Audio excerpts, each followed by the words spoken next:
So let's talk. One of the questions that I got in had to do with prayer. And the question was, is there a best way to pray to God? How can I talk to the Lord? What's the method of prayer? And so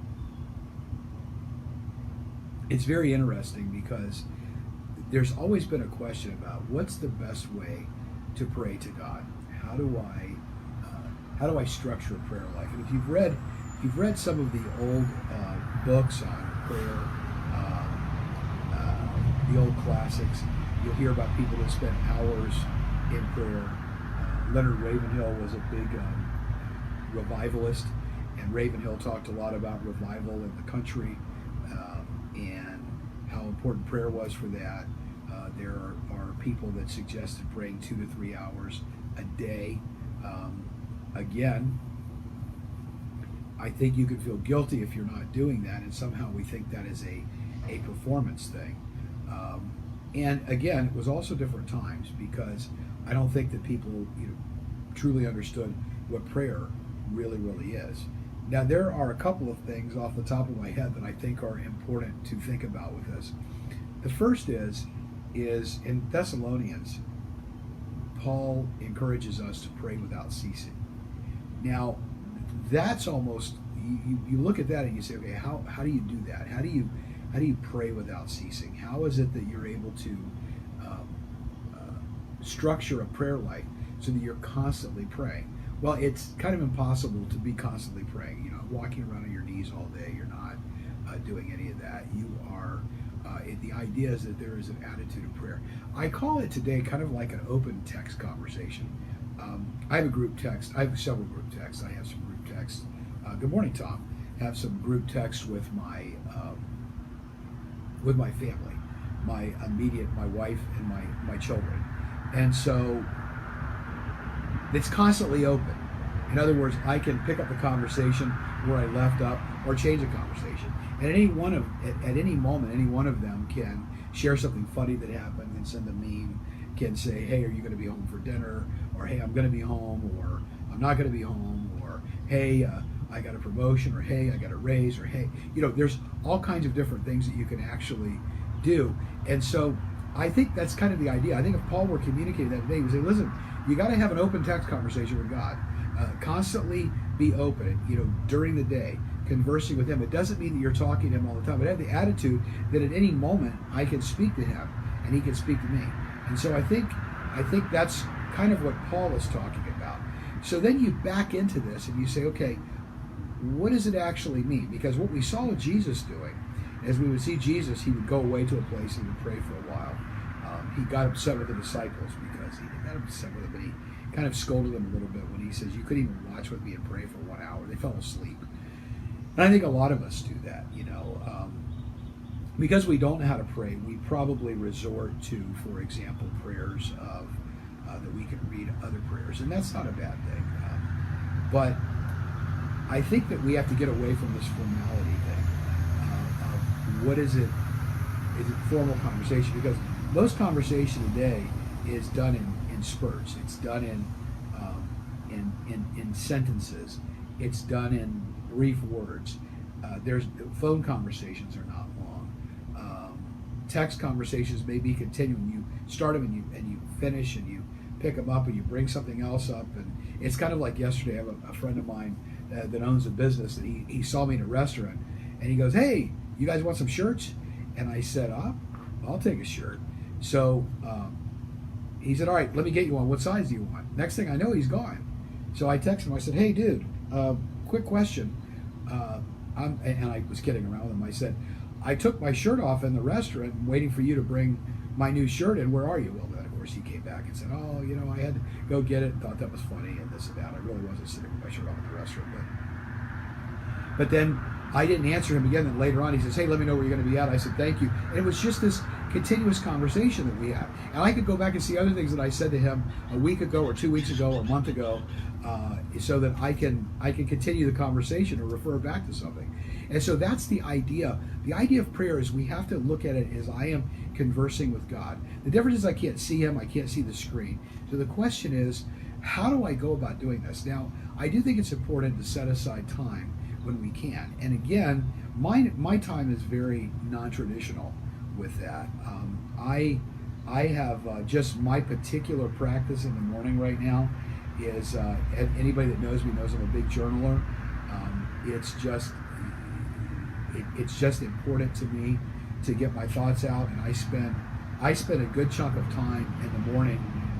The first thing I do is I think about 3 great things that happened yesterday, and I got this from there's an app that you can get on your phone called the 5-Minute Journal. I don't actually type in. I actually write this stuff into a journal. But there's a morning and evening thing. But I do it all in the morning. So there's evening reflection questions like what are 3 amazing things that happened today. And so you go back and you review the day. So I could ask, what are 3 great things that happened to me yesterday? What are 3 things I'm grateful for today? And what are 3 things that are going to make today even better? So I can write down literally 9 things and get me rolling. But sometimes I just decide to just write freehand a couple of pages. And I time it. There was some research that was done a number of years ago by John Pennebaker. I think it was John Pennebaker. Don't ask me to spell the name. It's like Pennebaker.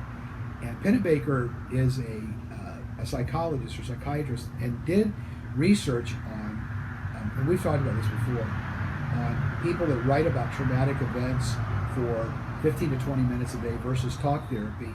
And the people that did the writing without talk therapy were doing as better after 5 days as the people doing as well or better as those who had done talk therapy.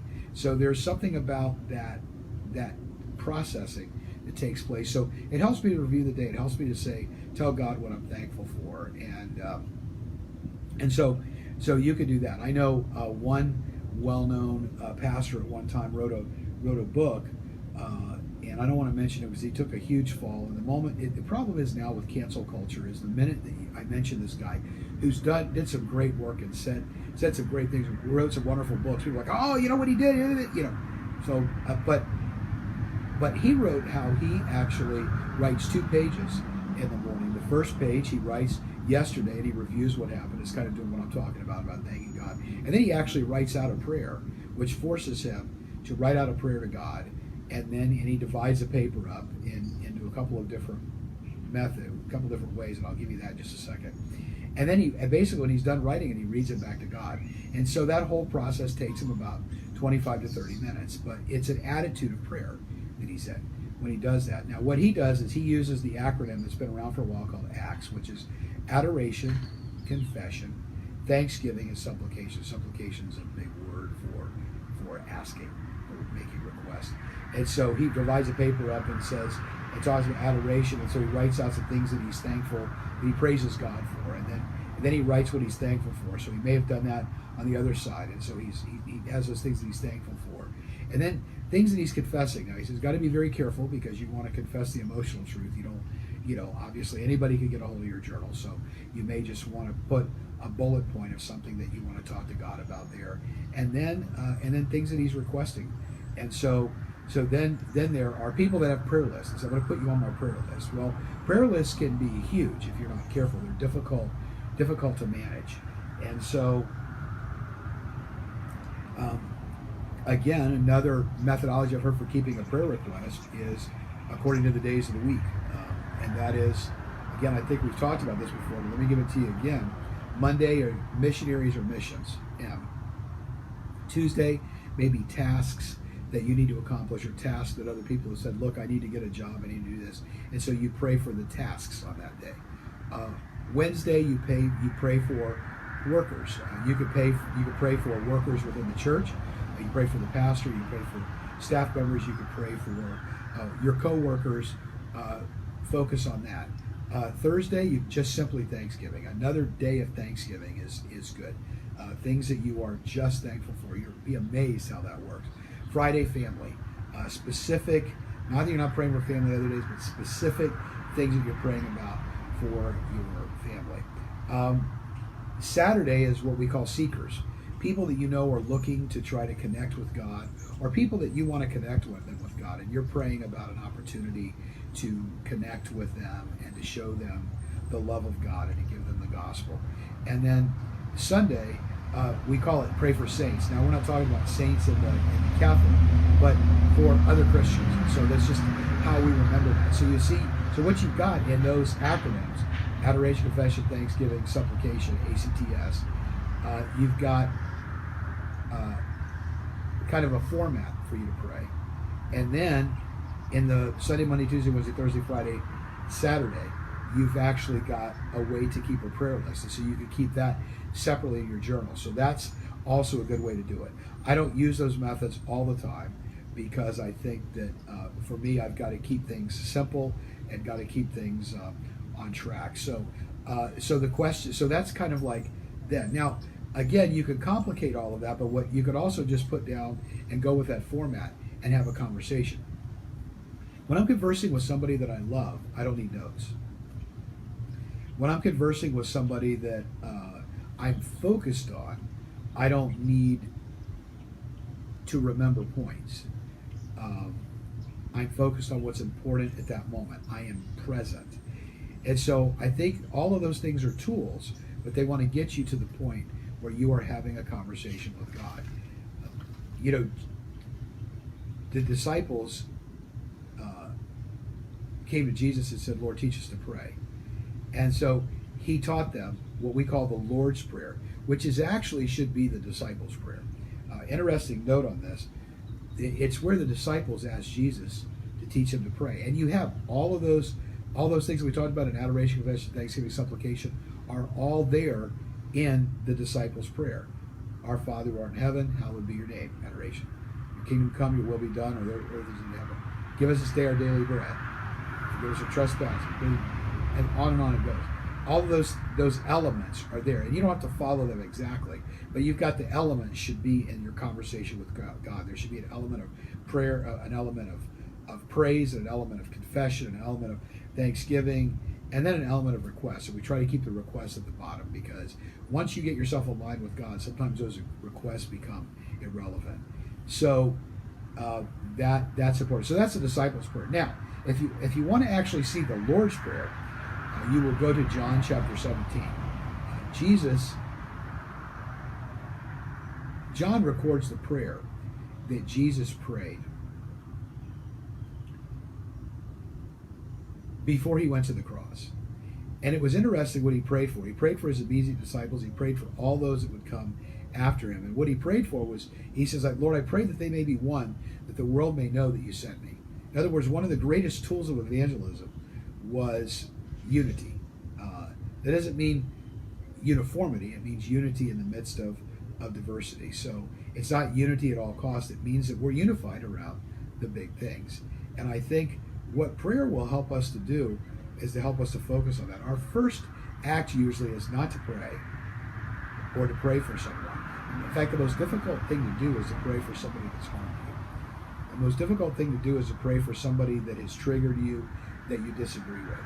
That's one of the most difficult things to do. And yet we see Jesus talking about praying for our enemies, praying for those who have wronged us, forgiving. And all of that stuff is not based on what they did or what they should do or what you think they need to do or how they need to change, but it's based on how I need to change, how I myself need to focus and do this. So I think it's important when we think about prayer that we remember these elements. So you've got adoration, confession, thanksgiving, supplication.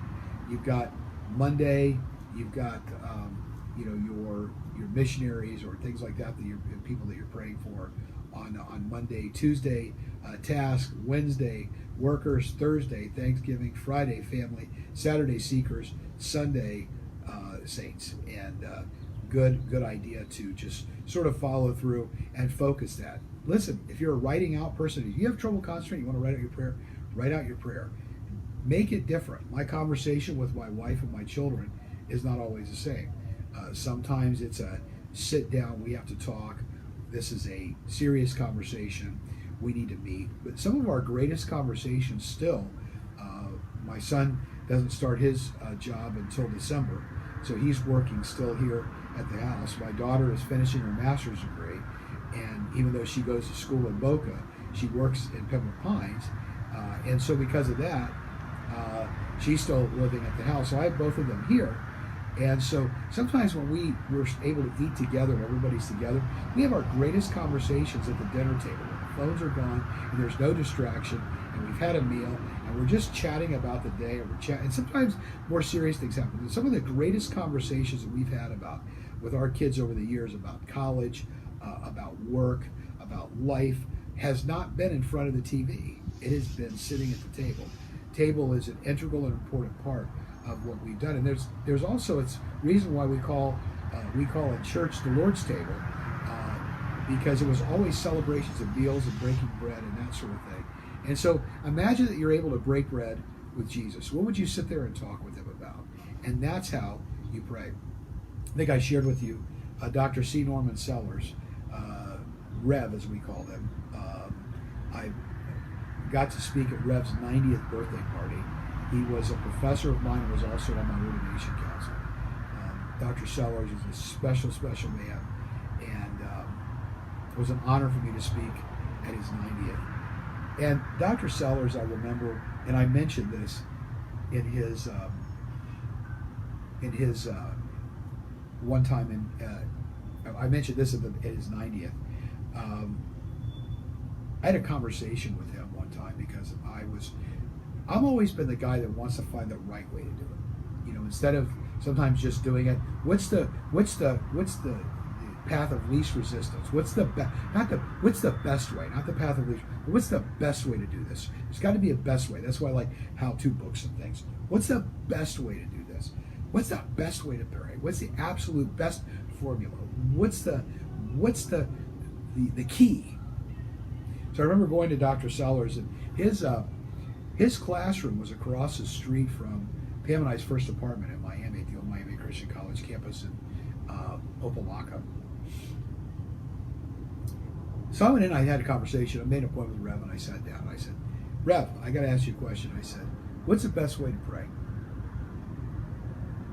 Now, mind you, I had all this theological education, and so I wanted the key. I wanted the magic formula. We're all looking for a magic formula.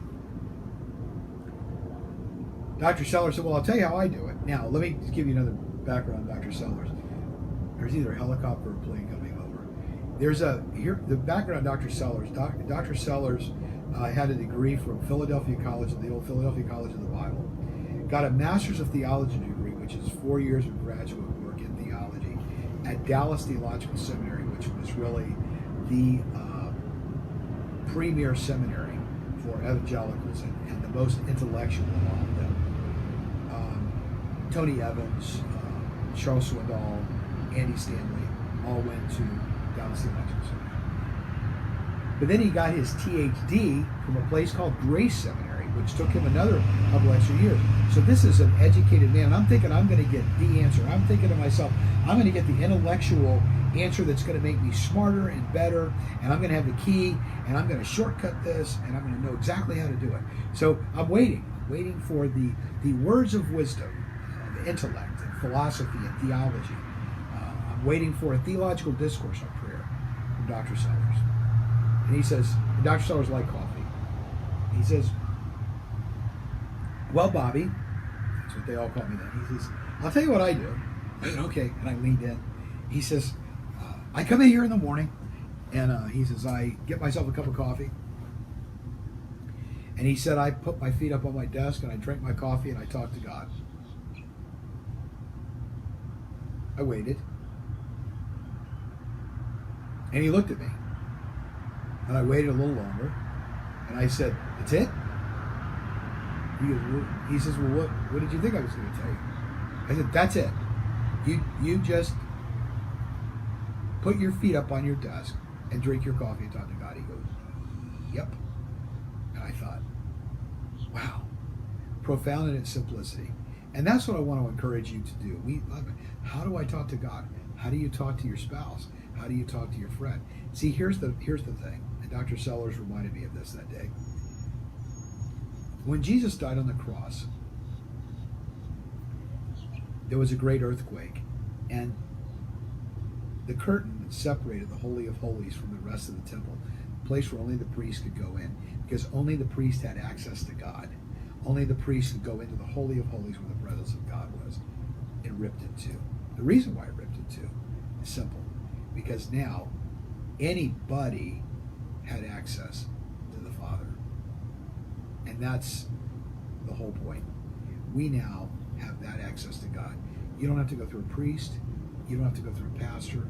You don't have to go through anybody else. When somebody says, God told me, how about if you go and check it out yourself? That's what's important. So you know what it is today? It's a conversation with God. It's a conversation with a friend. Are you being disrespectful? No. And let me tell you why. In the book of Romans, of all places, the philosophical, intellectual book, the letter that Paul wrote to the Roman Christians. Paul was the guy who knew what it was to defend God and the Areopagus. He talked with the great philosophers of that day. And Paul talked about, I don't have the scripture in front of me right now, but how we have access to God, and he says that we cry, Abba, Father. Abba is daddy. It's Aramaic for daddy. It's an endearing term. It's hey dad, hey daddy, endearing term. It's a term where you're reaching out to your father. How would you talk to your father? Were you scared of your father? No, you respected your father if you had a father that was respectable. But you could just talk to him. And if you couldn't, let me tell you, God is a father that you can't talk to, that you can go to, and he's not going to criticize you or condemn you. Oh, you get out of line, he'll say, hey, we got to bring this back in line. But he loves you. And the relationship that we have with him is based on love. And so today, if you want to pray, take it out and say, how do I converse with God? Well, you converse with him the same way you converse with anybody else. Just talk to him. And make sure in the conversation that you're balanced. Make sure you're praising him and thanking him for being who he is and for what he's done. Make sure before you go asking for yourself that you ask for somebody else. And make sure you acknowledge when you've blown it and say, look, I've got to do better and I need your help. That's prayer. And I just told you, adoration, confession, thanksgiving, and supplication. And that is how we pray. Don't complicate the simple. Whenever people start complicating it, they're trying to sell you an absolute formula. You can have a format, but there's no formula for you to somehow get to God and get his favor. If you know him as Savior, you already have his favor because of what Jesus did.